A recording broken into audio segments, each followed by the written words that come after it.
ಸರಿ ಶಾಸ್ತ್ರಿಗಳೇ, ಕಾಲರ್ಸ್ ಜೊತೆ ಕೂಡ ಮಾತನಾಡ್ಸ್ಕೊಂಬಿಡೋಣ. ವೀಕ್ಷಕರೇ, ತಾವು ಇವತ್ತಿನ ವಾರ ಭವಿಷ್ಯ ಕಾರ್ಯಕ್ರಮದಲ್ಲಿ ಕರೆ ಮಾಡಿ ಮಾತನಾಡ್ಬೋದು. ಏನಾದರೂ ಪ್ರಶ್ನೆಗಳಿದ್ದರೆ ಆ ಪ್ರಶ್ನೆಗಳಿಗೆ ಶಾಸ್ತ್ರಿಗಳು ಉತ್ತರವನ್ನು ಕೊಡ್ತಾರೆ. ಇವತ್ತಿನ ಮೊದಲ ಕಾಲರ್ ಬೆಂಗಳೂರಿನಿಂದ ಸುನೀತಾ ಅವರು ಕರೆ ಮಾಡಿದ್ದಾರೆ. ನಮಸ್ತೆ ಸುನೀತಾ ಅವರೇ. ನಮಸ್ತೆ ಮೇಡಮ್.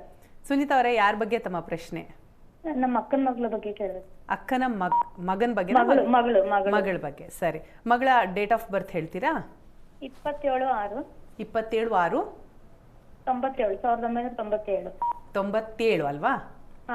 ಸಮಯ ಬೆಳಿಗ್ಗೆ 7:15. ಬೆಳಿಗ್ಗೆ 7:15. ಪ್ರಶ್ನೆ ಕೇಳಿ. ನಮಸ್ಕಾರ ಸುನೀತಾ. ನಮಸ್ಕಾರ. ನಮಸ್ಕಾರ. ನಮಸ್ಕಾರ. ನಮ್ಮ ಅಕ್ಕನ ಮಗಳ ಬಗ್ಗೆ ಕೇಳಬೇಕು. ಅವಳದು ಅದೇ ಮದ್ವೆ ಬಗ್ಗೆ, ಮತ್ತೆ ಅವಳು MSc ಮಾಡಿದಾಳೆ.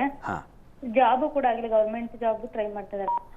ಹೇಗಿದೆ ಅಂತ ಮದ್ವೆ ವಿಳಂಬ ಆಗ್ಬಿಟ್ಟಿದೆ, ಮುಂದೆ ಭವಿಷ್ಯ ಹೆಂಗಿದೆ? ನೋಡಿ, ವಿವಾಹ ಇದು ನೋಡೋಣ.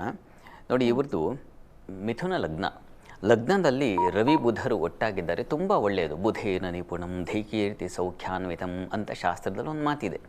ಹೀಗಾಗಿ ಬುದ್ಧಿಬಲ, ಚಾತುರ್ಯತೆ, ಜಾಣ್ಮೆ, ಧೀಶಕ್ತಿ ಇದೆಲ್ಲ ತುಂಬ ಚೆನ್ನಾಗಿದೆ ಇವರಿಗೆ. ಇವರೇನು ಓದಿದರು ಅದಕ್ಕೆ ಒಳ್ಳೆಯ ಫಲ ಸಿಗ್ತಕ್ಕಂತಹ ಸಾಧ್ಯತೆ ಇದೆ. ಆದರೆ ಒಂದು ತೊಡಕು ಇದೆ. ಏನು?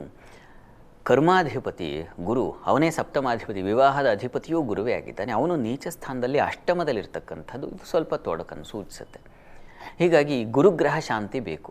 ಇದು ವೃತ್ತಿಗೂ ಮತ್ತು ಈ ವಿವಾಹಕ್ಕೆ ಎರಡಕ್ಕೂ ಅನುಕೂಲ ಆಗುತ್ತೆ. ಮತ್ತು ಶನಿಶ್ಚರನ ದೃಷ್ಟಿ ಸಪ್ತಮಕ್ಕಿದೆ. ಇದು ಕೂಡ ಕಲತ್ರಭೇ ಪಾಪ ಯುತೇಥ ದೃಷ್ಟೇ ಕಲತ್ರ ಹಾನಿಮಂತ ಒಂದು ಮಾತಿದೆ. ಪಾಪಗ್ರಹಗಳು 7ನೇ ಮನೆ ಸಪ್ತಮ ಸ್ಥಾನ ವೀಕ್ಷಣೆ ಮಾಡಿದ್ರೆ ಅದು ಸ್ವಲ್ಪ ತೊಂದರೆ ಮಾಡುತ್ತೆ ಅಂತ. ಹೀಗಾಗಿ ಶನಿ ಗುರು ಶಾಂತಿ ದಯವಿಟ್ಟು ಮಾಡಿಸಿ. ಆ ಶಾಂತಿ ಮಾಡಿಸೋದ್ರಿಂದ ಗ್ರಹಶಾಂತಿಯಿಂದ ಗ್ರಹಾನುಕೂಲ್ಯ ಉಂಟಾಗುತ್ತೆ. ಹೀಗಾಗಿ ಆ ಪ್ರಯತ್ನ ಮಾಡಿದ್ರೆ ಆಗುತ್ತೆ. ವೃತ್ತಿಯಲ್ಲೂ ಅವರಿಗೆ ಒಂದು ಬಲ ಬರುತ್ತೆ. ಸರ್ಕಾರಿ ನೌಕರಿ ಕೇಳಿದ್ರೆ ಅದಕ್ಕೆ ಅಷ್ಟು ಬಲ ಇಲ್ಲ, ಆದರೆ ವೃತ್ತಿ ಸ್ಥಾನ ಚೆನ್ನಾಗಿರುತ್ತೆ. ಒಳ್ಳೆಯ ಕೆಲಸ ಮಾಡಲಿಕ್ಕೆ ಏನೂ ತೊಂದರೆ ಇಲ್ಲ. ಪ್ರೈವೇಟ್ ಸೆಕ್ಟರಲ್ಲಿ ಸಿಗುತ್ತೆ. ಒಳ್ಳೆಯದಾಗಲಿ. ಸರಿ, ಇನ್ನು ಮುಂದಿನ ಕಾಲರ್ ಶಿವಮೊಗ್ಗದಿಂದ ವಿಷ್ಣುಮೂರ್ತಿ ಅವರು ಮಾಡಿದ್ದಾರೆ. ನಮಸ್ಕಾರ ವಿಷ್ಣುಮೂರ್ತಿ ಅವರೇ. ನಮಸ್ಕಾರ ಮೇಡಮ್. ನಮಸ್ತೆ. ಯಾರ ಬಗ್ಗೆ ತಮ್ಮ ಪ್ರಶ್ನೆ ಸರ್? ನಮ್ಮ ಅಳಿಯನ್ ಬಗ್ಗೆ ಕೇಳಬೇಕಿತ್ತು. ಅಳಿಯನ್ ಬಗ್ಗೆ. ಡೇಟ್ ಆಫ್ ಬರ್ತ್ ಹೇಳ್ತೀರಾ? Date of birth 15/12. 1996. 10:00 ಬೆಳಿಗ್ಗೆ. ಅವರು ಕೆಲಸದ ಬಗ್ಗೆ ಮತ್ತೆ ಆರೋಗ್ಯದ ಬಗ್ಗೆ ಕೇಳಬೇಕಿತ್ತು. ಸರಿ. ಆಮೇಲೆ ಮುಂದೆ ಗ್ರಹಗತಿ ಹೇಗಿದ್ದಾರೆ ಅಂತ ಒಂದು ಕೇಳ್ಕೋಬೇಕಿತ್ತು. ಆಯ್ತು, ಉತ್ತರ ಕೊಡ್ತಾರೆ ಶಾಸ್ತ್ರಿಗಳು. ನಿಮ್ಮ ಕಾರ್ಯಕ್ರಮ ತುಂಬಾ ಚೆನ್ನಾಗಿ ಬರ್ತಾ ಇದೆ, ತುಂಬಾ ಅರ್ಥ ಆಗ್ತಾ ಇದೆ ಎಲ್ಲರಿಗೂ. ತುಂಬಾ ತಿಳ್ಕೊಳ್ಳುವಂಥದ್ದು ಬೇಕಾದಷ್ಟಿದೆ ನಿಮ್ಮ ಕಾರ್ಯಕ್ರಮದಿಂದ. ಧನ್ಯವಾದ. ತುಂಬಾ ಚೆನ್ನಾಗಿದೆ. ಧನ್ಯವಾದ. ಸಂತೋಷ ಆಯಿತು. ಗೊತ್ತಾಯ್ತು ಪಾಪ, ನಿಮ್ಮ ಪ್ರೀತಿಗೆ ನಿಮ್ಮ ವಿಶ್ವಾಸಕ್ಕೆ ತುಂಬ ಕೃತಜ್ಞತೆಗಳು. ಈ ಜಾತಕವನ್ನು ಪರಿಶೀಲಿಸಿದ್ರೆ ಇದು ಮಕರ ಲಗ್ನವಾಗಿದೆ. ಲಗ್ನದಿಂದ ಕರ್ಮಾಧಿಪತಿ ಶುಕ್ರ ಈ ಜಾತಕದಲ್ಲಿ ಹೇಗಿದ್ದಾನೆ ಅಂತಂದರೆ ಲಾಭಸ್ಥಾನದಲ್ಲಿದ್ದಾನೆ. ಶುಕ್ರ ಲಾಭದಲ್ಲಿದ್ದರೆ, ಕರ್ಮಾಧಿಪತಿ ಲಾಭದಲ್ಲಿದ್ದರೆ ಕಾರ್ಯದಲ್ಲಿ ಲಾಭವನ್ನು ಕಾಣುತ್ತಾರೆ ಅಂತ. ಪ್ರಸ್ತುತ ಕಾಲವನ್ನು ನೋಡೋಣ. ಎಷ್ಟೋ ಬಾರಿ ಜಾತಕದಲ್ಲಿ ಗ್ರಹಗಳು ಕರ್ಮಸ್ಥಾನವೋ ಯಾವುದೋ ಒಂದು ಭಾವಾಧಿಪತಿ ತುಂಬ ಲಾಭದಲ್ಲಿ ಚೆನ್ನಾಗಿರಬಹುದು, ಆದರೆ ಅವನ ಸಮಯವೂ ನಡೀಬೇಕಾಗುತ್ತೆ. ಅವನ ಸಮಯವನ್ನು ನೋಡೋಣ. ಈಗ ಯಾವ್ದು ನಡೀತಾ ಇದೆ ಅಂತಂದರೆ ನೋಡಿ, ಈಗ ತತ್ಕಾಲದಲ್ಲಿ ಶುಕ್ರನ ಭಕ್ತಿ, ಗುರುದಶೆಯಲ್ಲಿ ಶುಕ್ರ ಭಕ್ತಿ ನಡೀತಾ ಇದೆ. ಗುರು ಶುಕ್ರರ ಕಾಲದಲ್ಲಿ ಸ್ವಲ್ಪ ಮಟ್ಟಿಗಿನ ಹಿನ್ನಡೆಗಳನ್ನ ನಾವು ಕಾಣ್ತೀವಿ. ಚೆನ್ನಾಗಿದೆ, ಶುಕ್ರ ಚೆನ್ನಾಗಿದ್ದಾನೆ. ಭಕ್ತಿ ಕಾಲ ಚೆನ್ನಾಗಿದ್ದಾಗ ಖಂಡಿತ ಅನುಕೂಲ ಆಗುತ್ತೆ. ಸೆಪ್ಟೆಂಬರ್ 2ನೇ ತಾರೀಕಿನಿಂದ ಇನ್ನೂ ಹೆಚ್ಚಿನ ಅನುಕೂಲ ಆಗುತ್ತೆ ಇವರಿಗೆ. ಅಲ್ಲಿವರೆಗೆ ಈಗ ಅಟ್ ಪ್ರೆಸೆಂಟ್ ಶುಕ್ರ ವೀಕ್ ಆಗಿದ್ದಾನೆ. ಹೀಗಾಗಿ ಸ್ವಲ್ಪ ನಿರೀಕ್ಷಿತ ಮಟ್ಟದಲ್ಲಿ ನಮಗೆ ಆ ವೃತ್ತಿಯ ಫಲ ಸಿಗದೆ ಹೋಗಬಹುದು. ಆದರೆ ಸೆಪ್ಟೆಂಬರ್ 2ರ ನಂತರ ತುಂಬ ಚೆನ್ನಾಗಿದೆ, ಅನುಕೂಲ ಆಗುತ್ತೆ. ಗಾಬರಿ ಬೇಡ. ಇನ್ನು ಆರೋಗ್ಯಕ್ಕೆ ಸಂಬಂಧಿಸಿದ ಹಾಗೆ ಕೇಳಿದ್ರಿ, ಅದು ಏನೂ ಸಮಸ್ಯೆ ಕಾಣ್ತಾ ಇಲ್ಲ. ಹೀಗಾಗಿ ಜಾತಕವನ್ನು ಅಟ್ ಪ್ರೆಸೆಂಟ್ ಹೇಗಿದೆ ಅಂತಂದರೆ 2028ವರೆಗೂ ಅವ್ರಿಗೆ ಒಳ್ಳೆಯ ಕಾಲ. ಹಾದಿ ತುಂಬ ಚೆನ್ನಾಗಿದೆ. ಒಳ್ಳೆಯ ರೀತಿಯಲ್ಲಿ ಸಾಗ್ತಾರೆ, ಗುರಿಯನ್ನು ತಲುಪ್ತಾರೆ. ಹೀಗಾಗಿ ಚೆನ್ನಾಗಿರುವಾಗ ಹೆಚ್ಚು ಆತಂಕ ಪಡಬೇಡಿ. ಚೆನ್ನಾಗಿದೆ, ಒಳ್ಳೆಯದಾಗಲಿ. ಸರಿ, ಇನ್ನು ಮುಂದಿನ ಕಾಲರ್ ಬೆಂಗಳೂರಿನಿಂದ ಮಂಜುಳಾ ಅವರು ಕರೆ ಮಾಡಿದ್ದಾರೆ. ನಮಸ್ಕಾರ ಮಂಜುಳಾ ಅವರೇ. ನಮಸ್ಕಾರ ಮೇಡಮ್. ಯಾರ ಬಗ್ಗೆ ತಮ್ಮ ಪ್ರಶ್ನೆ? ನಂದಾಗೇನೆ ಮೇಡಮ್. ಸರಿ, ತಮ್ಮ ಡೇಟ್ ಆಫ್ ಬರ್ತ್ ಹೇಳಿಮ್ಮ. ಡೇಟ್ ಆಫ್ ಬರ್ತ್ ಇಲ್ಲ ಮೇಡಮ್ ನಂದು. ಇಲ್ವಾ? ರಾಶಿ ನಕ್ಷತ್ರ ಗೊತ್ತಾ? ಅದೇ ಸಿಂಹ ರಾಶಿ ನೋಡ್ತಾ ಇದ್ದೀನಿ, ಮಂಜುಳಾ ಅಂದ್ಬಿಟ್ಟು ಅದ್ರ ಮೇಲೆ ಹೆಸರು ಮೇಲೆ ಸಿಂಹ ರಾಶಿ ನೋಡ್ತಾ ಇದ್ದೀನಿ ನಾನು. ಅದೇ ತರ ನಡೀತಾ ಇದೆ. ಒಟ್ನಲ್ಲಿ ತುಂಬಾ ಪ್ರಾಬ್ಲಮ್ಸ್ ಇದೆ ಮ್ಯಾಮ್. ಈಗ ತಮ್ಮ ಪ್ರಶ್ನೆ ಏನಮ್ಮ? ಮನೇಲಿ ತುಂಬಾ ಪ್ರಾಬ್ಲಮ್, ಗಂಡ ಹೆಂಡತಿಗೂ ಸರಿ ಇಲ್ಲ, ಹಣಕಾಸಿನ ತುಂಬಾ ತೊಂದರೆ ಇದೆ. ತುಂಬಾ ನೋವು ಬೇಜಾರು ಆಯ್ತು, ಸಮಸ್ಯೆ ಮೇಲೆ ಸಮಸ್ಯೆ ಬರ್ತಾನೆ ಇದೆ ಮ್ಯಾಮ್. ಅರ್ಥ ಆಯ್ತು. ಬೇಸರ ಮಾಡ್ಕೋಬೇಡಿ, ಸಮಾಧಾನವಾಗಿರಿ, ಶಾಸ್ತ್ರಿಗಳು ಉತ್ತರ ಕೊಡ್ತಾರೆ. ಮಂಜುಳ ಅವರೇ ನಮಸ್ಕಾರ. ನಮಸ್ಕಾರ ಸರ್. ನಿಮ್ ದಿನಾಲು ನೋಡ್ತಾ ಇದೀನಿ, ನೀವೇನ್ ಸಿಂಹರಾಶಿದ್ ಹೇಳ್ತೀರಾ ಅದೇ ತರನೇ ನಡೀತಾನೆ ಇದೆ. ತುಂಬಾ ಅಂದ್ರೆ ತುಂಬಾನೇ ಸಮಸ್ಯೆ ಜಾಸ್ತಿ ಆಗ್ತಾನೆ ಇದೆ ಹೊರತು ಕಮ್ಮಿನೇ ಆಗ್ತಾ ಇಲ್ಲ. ಅದು ತುಂಬಾ ಚಿಕ್ಕ ವಯಸ್ಸಿಂದಾನು ಇದೇ ತರ ಸಫರ್ ಮಾಡ್ತಾನೆ ಇದೀನಿ ನಾನು. ಯೋಚನೆ ಮಾಡಬೇಡಿ, ಏನಾಗುತ್ತೆ ಅಂದರೆ ನಿಜ ಪಾಪ ಎಷ್ಟು ವರ್ಷ ಅಂತ ತಾಳ್ಕೊಳ್ಳೋದು. ಪಾಪ ನೀವು ಹೇಳಿ ಚಿಕ್ಕ ವಯಸ್ಸಿಂದನೂ ಹೀಗೆ ಆಗ್ತಾನೇ ಇದೆ, ಏನು ಮಾಡೋದು ಅಂತಂದರೆ ವಿಧಿ ಕೆಲವೊಮ್ಮೆ ಅಲ್ಲಿ ಒಂದು ಮಾತನ್ನು ಹೇಳ್ತಾರೆ, ದೇವೋ ದುರ್ಬಲ ಘಾತುಕಃ ಅಂತ. ಯಾರು ಏನು ದುರ್ಬಲರೋ ಅಂಥವ್ರನ್ನೇ ದೇವರು ಶಿಕ್ಷೆಗೆ ಒಳಪಡಿಸ್ತಾನೆ ಅಂತ.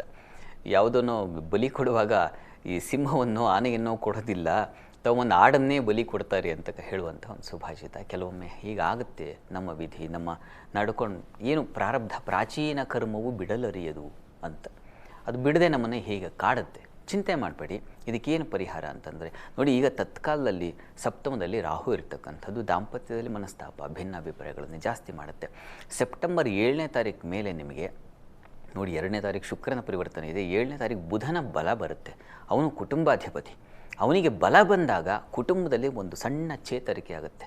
ಎಲ್ಲೋ ಒಂದು ಏನು ಬಂಡೆ ಪಕ್ಕದಲ್ಲಿ ಬೆಳೆದಂತಹ ಒಂದು ಮೋಟು ಗಿಡಕ್ಕೆ ಇಲ್ಲಿ ಚಿಗುರು ಬರುತ್ತೋ ಆ ರೀತಿಯಲ್ಲಿ ಈ ಏನು ಬರಡಾದಂತಹ ಬದುಕಿಗೆ ಒಂದು ಚಿಗುರು, ಒಂದು ಒಳ್ಳೆಯ ಫಲ ಅನ್ನೋದು ಖಂಡಿತ ಸಿಗುತ್ತೆ. ಆತಂಕ ಮಾಡ್ಕೋಬೇಡಿ.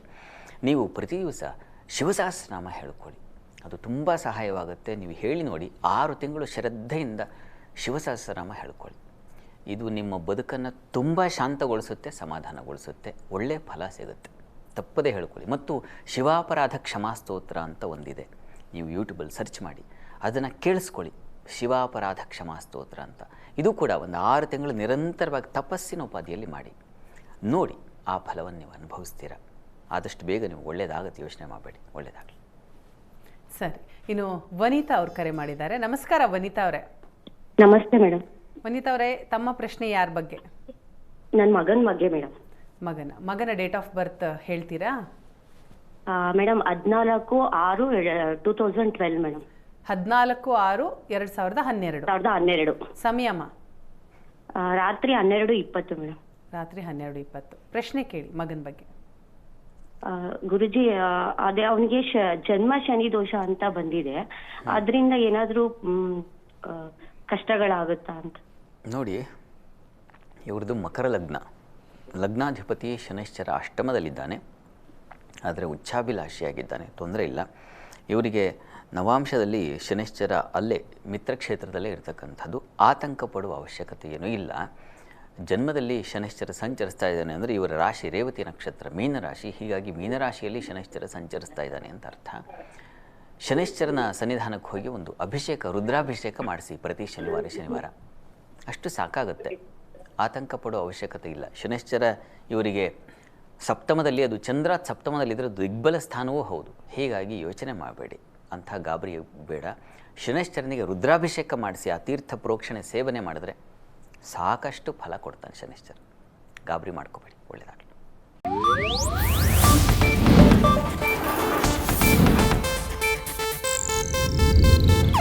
ಇದು ಏಷ್ಯಾನೆಟ್ ನ್ಯೂಸ್ ನೆಟ್ವರ್ಕ್ ಪ್ರಸ್ತುತಿ.